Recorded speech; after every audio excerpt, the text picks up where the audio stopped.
शिवया की आपके गुरु जी हैं, आपने गुरु किया तो आप क्या कहेंगे?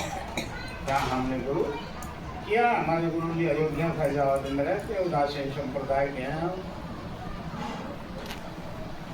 विष्णु मेरा इष्ट है और मेरा नाम आचार्य महंत करतारदास है, बिल्कुल बता दो।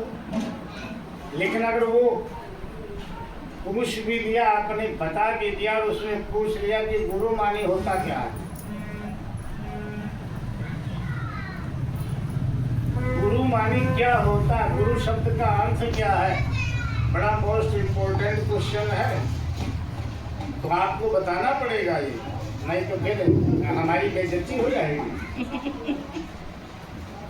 क्योंकि आज से तो हमारे शिष्य हो, तुम्हारे पाप पुण्य और सुख दुख में 10वां भाग मेरा भी रहेगा।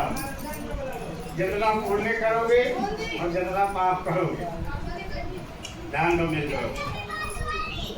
गुरु शब्द का अर्थ होता है, गु मानी होता है अंधकार और रू मानी होता है प्रकाश। ध्यान रखना।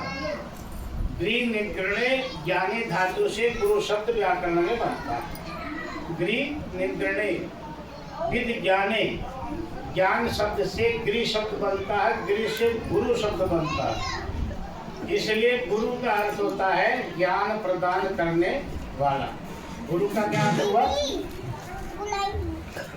ज्ञान प्रदान करने वाला, जो हमें अज्ञान से हटा करके ज्ञान की तरफ लेके जा। गु मानी अंधकार और रू मानी प्रकाश, जो अंधकार से हटा के प्रकाश की तरफ लेके जाए वो गुरु। और आजकल कुछ गुरु ऐसे भी घूम रहे हैं कि गली गली गुरु गुरु पुकारे, चेला मंत्र लो और तुम्हारा भला हो चाहे ना भला हो, मुझे भी सहारा दो। ऐसे भी और उनके चक्कर में अपने को नहीं रहना। यानी धर्मस्य तत्व नेतो भाजाम गोयानाम महाजनो ये नगता से पंथा। धर्म के तत्व की बहुत गहरी बातें होती हैं। अगर हमारे समझ में नहीं आ रही है कोई बात तो अपने गुरु से पूछ लें। गुरु कोई न कोई रास्ता आपका निकालेगा। यानी जब भी कोई विपत्ति बड़े बड़े पूर्व ऋषियों में आई है किसी के भी, चाहे वो राजा हो, महाराजा हो, ऋषि हो बड़े बड़े, उनके पास जब विपत्ति आई है तो गुरु के ही शरण में गए हैं और फिर उनका वो दुख कट भी गया। रामायण की पहली चौपाई है शब्द है, इसने पढ़ी रामायण।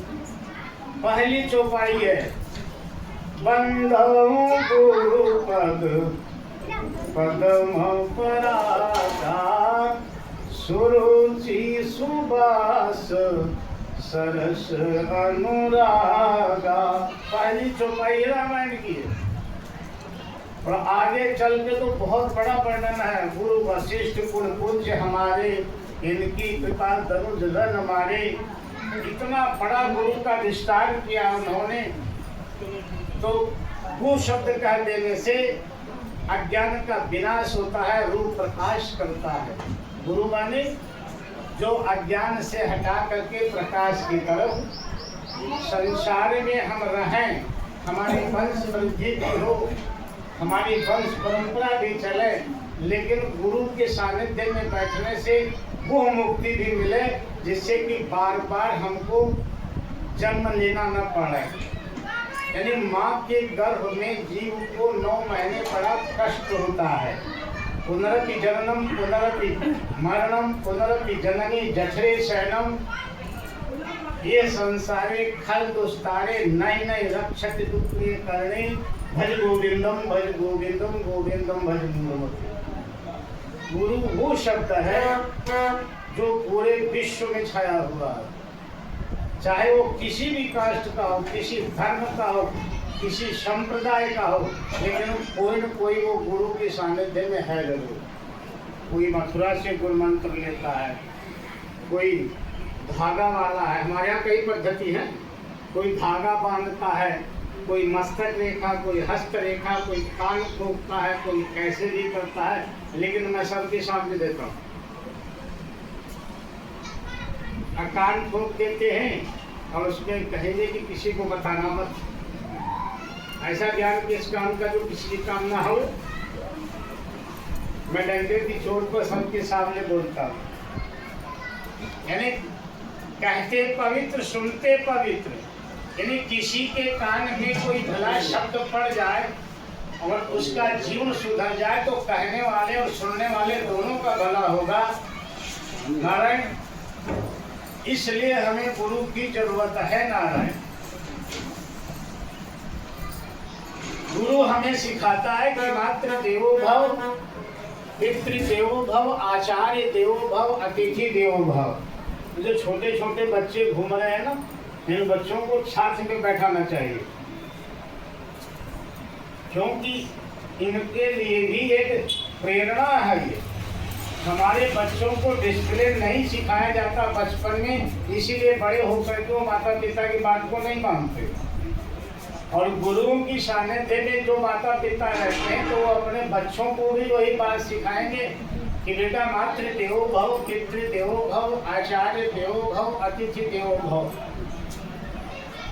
बेटे माता पिता तेरे देवता है, मातृ देवो भव, पितृ देवो भव। माता पिता तेरे देवता हैं, धरती पर जाने का कार्य तुमको इसी ने किया है, इसलिए इनकी बात को हमेशा काटना मत, इनका सम्मान करना, इसे आशीर्वाद लेना, तेरा जीवन सफल होगा। और आज हमारे यहाँ यही कमी है। नारायण, हम 2 मिनट में धर्म के झंडे के नीचे नहीं आते। क्यों? बचपन में नहीं सिखाया गया कि तुम किस गोत्र के हो, तुम्हारी बिरादरी क्या है, तेरा ऋषि क्या है, न किस देवता की पूजा करते हैं, तेरे माता पिता कौन से देवता की पूजा करते हैं, ये उनको समझाना चाहिए।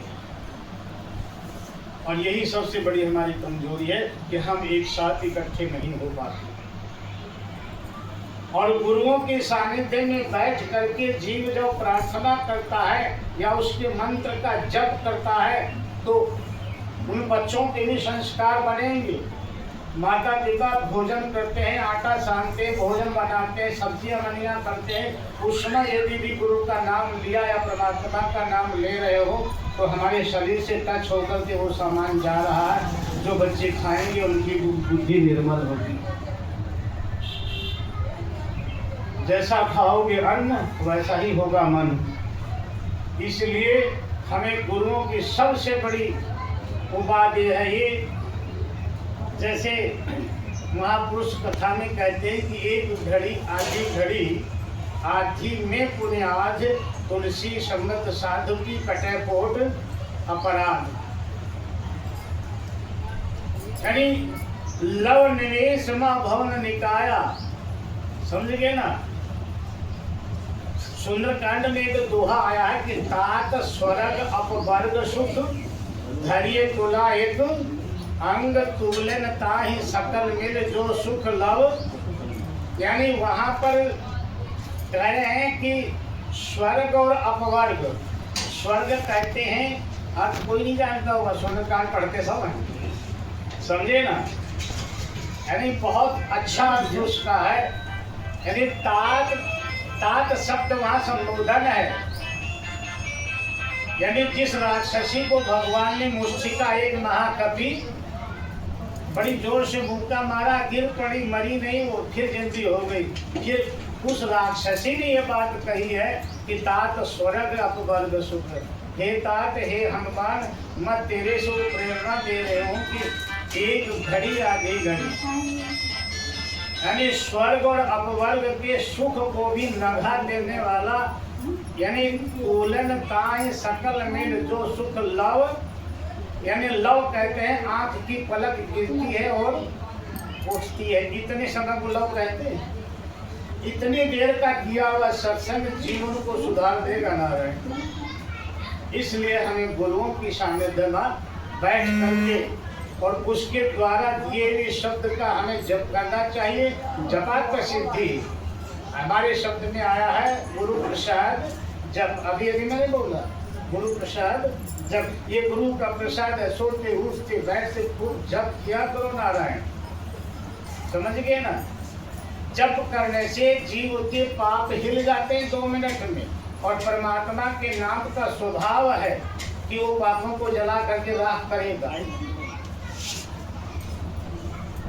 अग्नि को चाहे हम राखी में तोप दें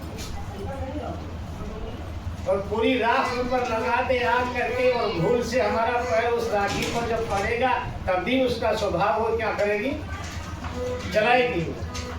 स्वभाव है उसका जलाना। परमात्मा के नाम का स्वभाव है पापों को जलाना, उसको भस्म करना। इसलिए गतम न सोचा प्रथम न मरने, पहले जो अपराध पाप हो गए हैं उनको दफन करने के लिए और आज से एक नया जीवन धारण करना। आप पूजा पाठ सब कुछ करते हैं। सत्संग में कहीं बैठ करके गुरुओं के सानिध्य में उस परमात्मा से प्रार्थना करो कि ठाकुर तुमने मेरे को माँ के गर्भ में 9 महीने परिपक्व करके और बाहर प्रसव वायु के द्वारा ढकेल के बाहर किया है। मैं कहीं से लूला नहीं, लंगड़ा नहीं, काना नहीं, घोड़ा नहीं,